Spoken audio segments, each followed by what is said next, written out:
जय माता दी दोस्तों, आने वाली वट सावित्री व्रत के लिए आप सभी माताओं बहनों को ढेर सारी शुभकामनाएं। भगवान श्री हरि विष्णु आपकी जोड़ी हमेशा सलामत रखें और आप जीवन पर्यंत अपने पति की लंबी आयु के लिए वट सावित्री का व्रत करती रहें, यही कामना करती हूँ। और इसी कामना के साथ आज का जो वीडियो है वो मैं शुरू कर रही हूँ। दोस्तों, आज के वीडियो में मैं आप लोगों के कुछ प्रश्नों के जवाब जो है वो देने वाली हूँ।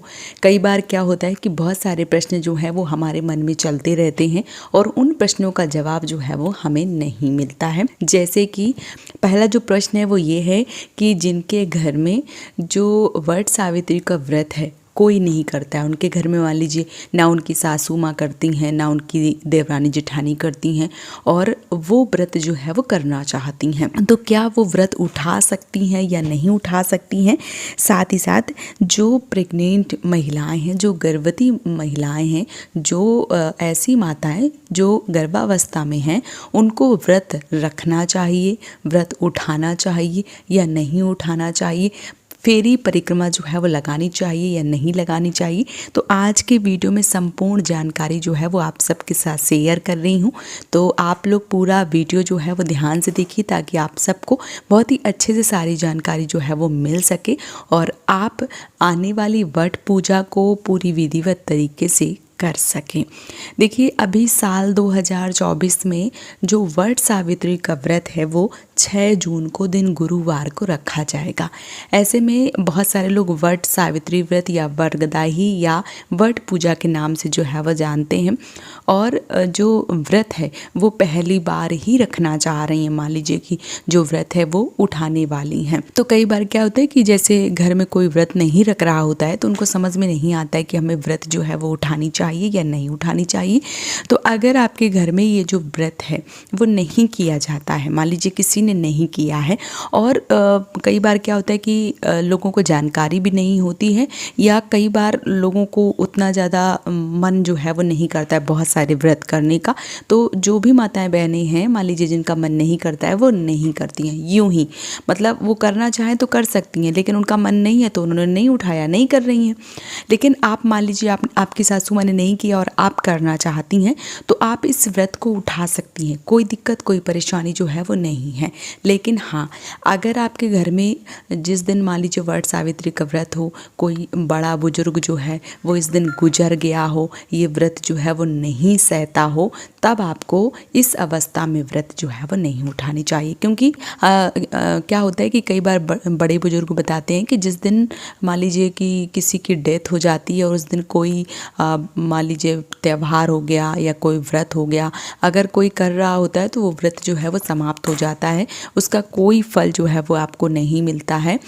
इसीलिए इस व्रत को छोड़ देना चाहिए।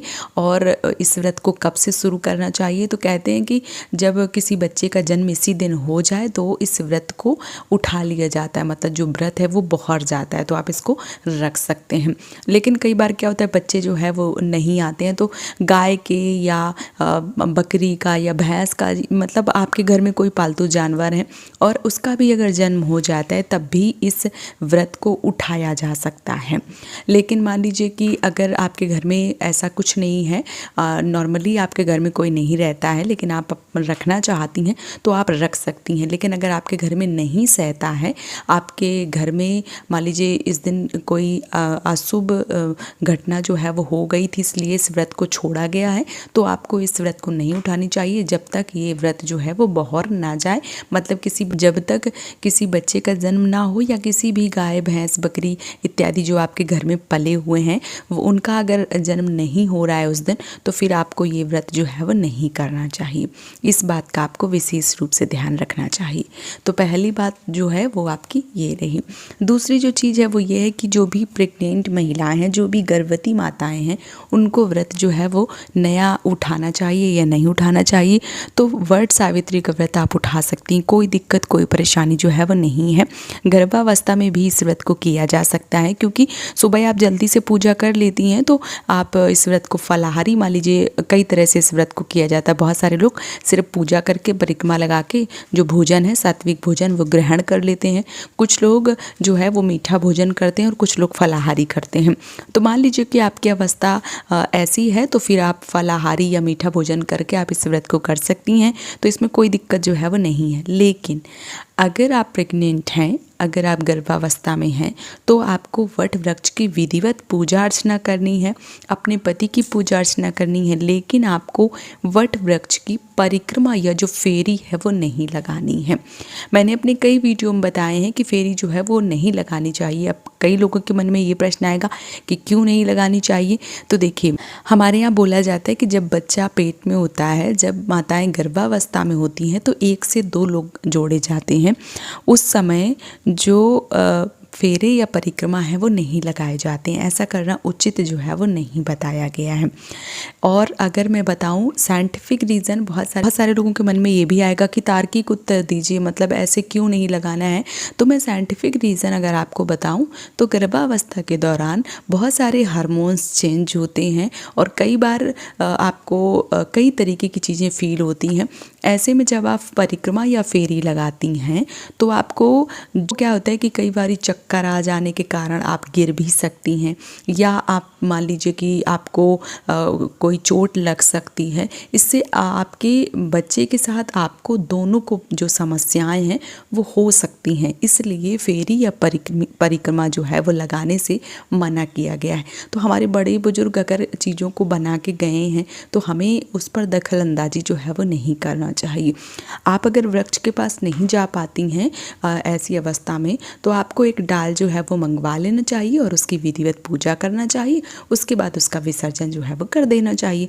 आप इस तरीके से भी पूजा कर सकती हैं, या आप चाहें तो आप वट वृक्ष के नीचे जा सकती हैं। कई बार क्या होता है, बहुत सारे लोगों के मन में आता है कि वट वृक्ष के पास जाएं या ना जाएं, ये मन में आता है। तो आप वट वृक्ष के नीचे जा सकती हैं, अच्छे से पूजा अर्चना कर सकती हैं, बस आपको परिक्रमा नहीं लगाना है। त्रिदेव का वास माना गया है। भगवान श्री हरि विष्णु, भगवान श्री ब्रह्मा जी, भगवान श्री शिव जी का वास होता है। और जब त्रिदेव का वास है तो आपके मान लीजिए जीवन में कोई भी ऐसी परेशानी जो है वो नहीं आएगी कि आप सोचें कि नहीं आप वट वृक्ष के नीचे जाएंगी तो कोई दिक्कत नहीं होगी। आपकी अवस्था ऐसी है कि आप पूजा करने जा सकती हैं, तो बेशक आप पूजा जो है वो कर सकती हैं विधिवत रूप से। अगर ऐसी समस्या है कि नहीं आप नहीं जा सकती हैं, कई बार क्या होता है कि बिल्कुल लास्ट मोमेंट चल रहा होता है, ऐसे में जो घर का दरवाज़ा है वो नहीं नापते हैं बहुत सारे लोग। तो अगर आप नहीं जाना चाहती हैं तो आप घर पे डाल मंगा के भी विधिवत रूप से पूजा अर्चना करके अपना जो व्रत है वो पूर्ण कर सकती हैं, और पति की पूजा कर सकती हैं, वट वृक्ष की पूजा कर सकती हैं और इस व्रत को पूर्ण कर सकती हैं। तो ये आपके मन के जो भी प्रश्न थे वो मैंने इस वीडियो में क्लियर कर दिए हैं। उम्मीद करती हूँ कि ये वीडियो आप सबको बहुत ही अच्छे से समझ में आ गया होगा। अगर आपके मन में अभी भी कोई प्रश्न है तो आप मुझे कमेंट में ज़रूर पूछिए, मैं आपके सारे प्रश्नों का जवाब जो है वो ज़रूर दूंगी। वीडियो अगर पसंद आए, मेरी बताई गई बातें आपको पसंद आ रही हैं, तो आप मुझे सपोर्ट ज़रूर कीजिए इस चैनल को सब्सक्राइब करके। आज का वीडियो यहीं पे समाप्त कर रही हूँ दोस्तों। जय माता दी।